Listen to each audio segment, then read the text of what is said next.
Morgan grew up in Door County, and her parents were murdered a couple of years before the start of the book.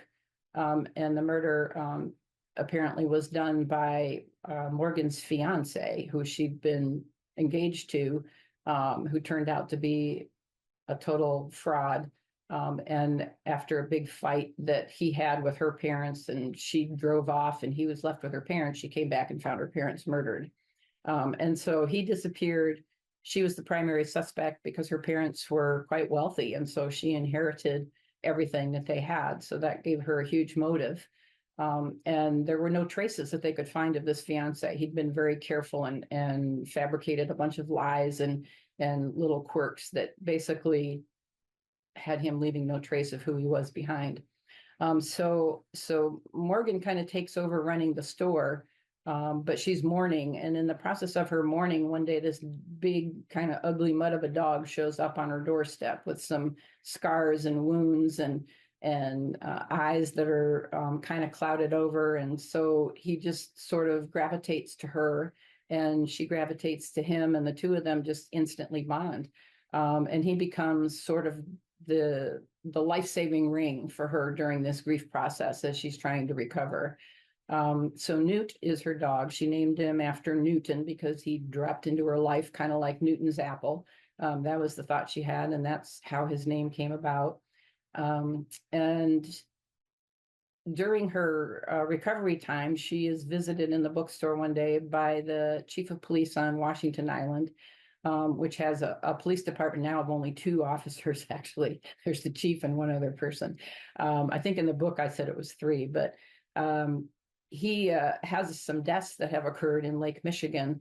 And the book that I had written that my agent hated, the one I spent a year writing, hated, took place in Door County. So I'd already done a bunch of research on the area, and I had taken some boat rides, chartered some boats that took me around to look at all the shipwrecks and also the cliff sides and all the different caves and stuff that are there. And I just really got into the whole idea of something living under the water, and perhaps existing in those caves. Because there are theories that like Loch Ness and Lake Champlain are the 2 that I know of for sure, are in water lakes that have their own monsters in them. And they also have some underwater connections to the ocean, like tunnels. So the idea that a creature could live in the depths of the ocean and maybe just occasionally go through these tunnels and surface in Loch Ness or surface in Lake Champlain kind of intrigued me. So the idea of having caves and also very deep water in Lake Superior, the Great Lakes are not all of them are deep, but Lake Superior certainly is. And if there was a creature living there, it could migrate into other waters. So I got the idea for the creature based on that. And then the shipwrecks, there's so many shipwrecks in that area. There is a channel between Washington Island and the tip of Door County Peninsula called Port de Mort, which means, well, what does it mean? It means the Death's Passageway. But there are like 200 shipwrecks in this little small area of water because it used to be a primary waterway for ships back in the day going to Green Bay. But there's all these rocky shelves that stick out into the water. There's storms that blow through from the Great Lakes, like the ones that sunk the Edmund Fitzgerald. And so there's all these shipwrecks down there, some of which are rumored to have had treasure on them. So the whole idea of sunken treasure and a creature and the mystery of these islands just kind of got to me. And that's sort of how the story evolved for that first one. I wanted Morgan at some point in time to actually find some type of cryptid. I mean, she gets close a few times, and I think that in Beast of the North Woods, she does find a cryptid. So that was of sorts.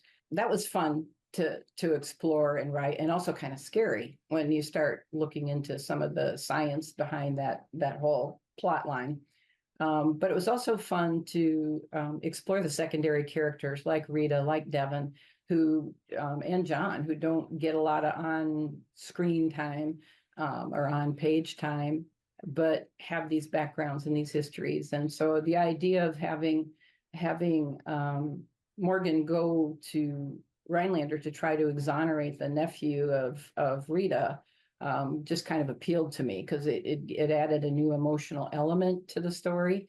And it gave Morgan a different kind of drive, I think, to get to the bottom of things and figure out, really what was going on. So it was fun doing that. The secondary characters don't do a whole lot of investigating, really. I mean, they have their knowledge backgrounds. Rita's very good in history. She knows a lot of the history of the state and the area, and just history in general. So she helps Morgan quite a few times by providing answers to the history. In fact, in A Death in Door County, she kind of finds the clue to everything. And then, of course, Devin has his computer skills, as well as family members who are have a relationship with the dark arts, so I would say voodoo and that type of thing down in New Orleans. So they each kind of have their own strengths that they bring to the investigations, and it's fun to try to figure out how I can use those with each of the mysteries and how they're going to help Morgan figure things out. One thing that Morgan has in common with all of my other characters that I've ever written is that they're all a little bit sarcastic, some of them more than others. Maddie Winston is very sarcastic. Morgan also tends to be a little bit on the sarcastic side, and that's because I have a huge, strong sarcastic streak in me.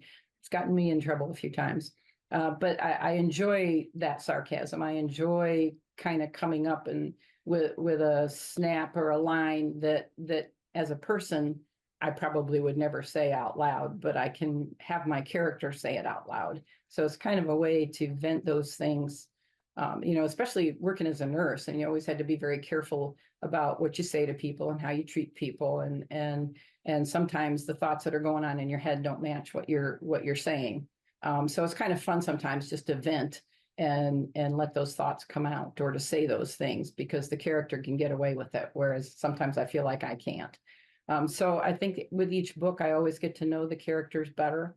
I've actually feel like I've been getting to know Rita more than Morgan.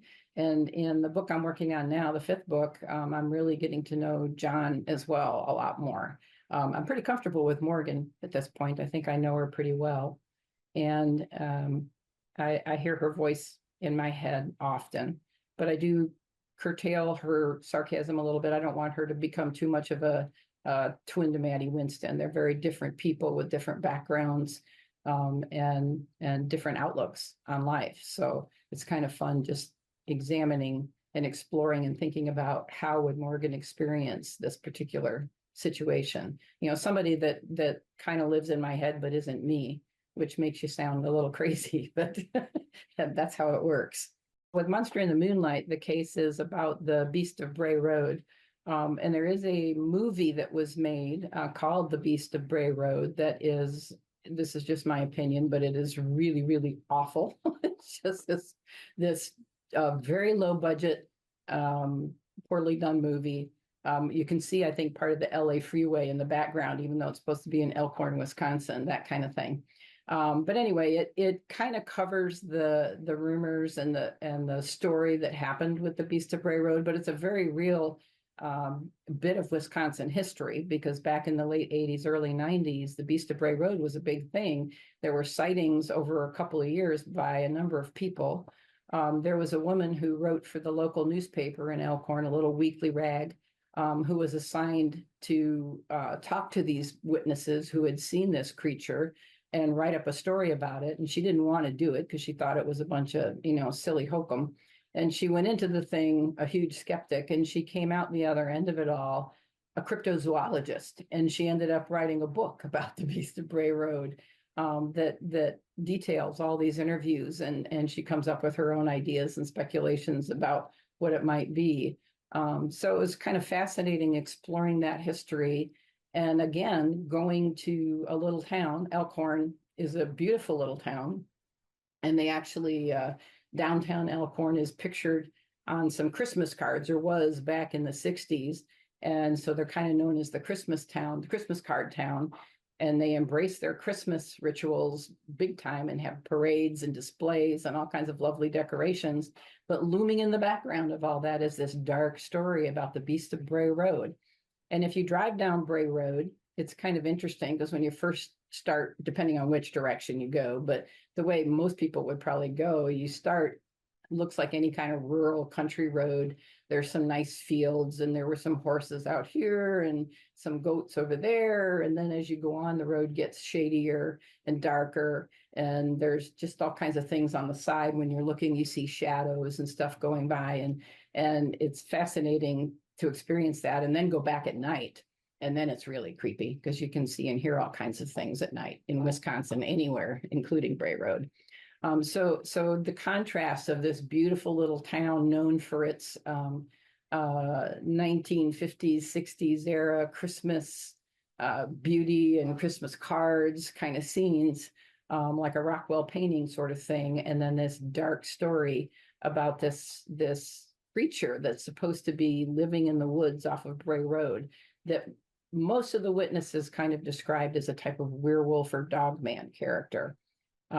Back when the real sightings and happenings occurred, there were no deaths of people. There were deaths, unexplained deaths of livestock, and some very close calls, and a woman whose car was chased and scratched and things like that. So there was some evidence that there was some kind of creature out there. No picture evidence. This was back before everybody had a cell phone. Cell phones are going to be the death of cryptid lore. But anyway, the Monster in the Moonlight basically just takes that story and resurrects it and brings the Beast of Bray Road back to life. And there are a couple of unexplained deaths, both people and animals, that make it seem like the beast is back. And so it explores the idea of dogmen versus, werewolf versus whatever.